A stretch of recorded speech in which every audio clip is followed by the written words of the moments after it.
السلام عليكم. بادئا بذي بدء، ألف مبروك للإخوة الأهلوية وبالتوفيق فيما هو قادم، وبمشيئة الله موعدنا في السوبر الإفريقي.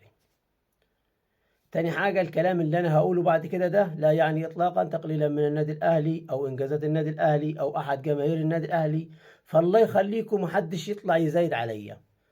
أنا بقول لك معلومة بدليل، حضرتك عندك دليل عكس اللي أنا بقدمه أو معلومة عكس المعلومة اللي أنا بقدمها، اتفضل قول لي يا ونيس أنت غلطان بدليل 1 2 3. كلام جميل، كلام جميل. أنا هنا لتوضيح مقولة معينة مؤكد أن الكثير منكم قد سمعها.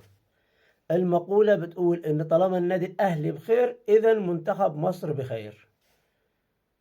أنا بقول لك أنت في آخر 10 سنين جامد جمدان التنين، وفي آخر 13 سنة واخد 10 بطولات، 4 سوبر، واحدة كونفدرالية، و5 دوري أبطال، ووصل للنهائي 5 مرات على التوالي في آخر 5 سنين، ووصل لكأس العالم 6 مرات. يعني مفيش أجمد ولا أجمل من كده.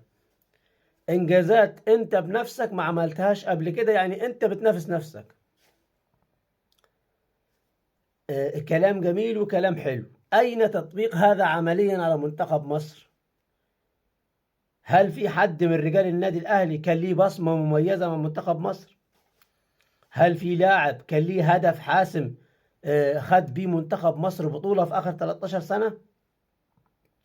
هل هنالك تصدي مميز لحارس معين في آخر 13 سنة كان السبب في أن أنت خدت بطولة؟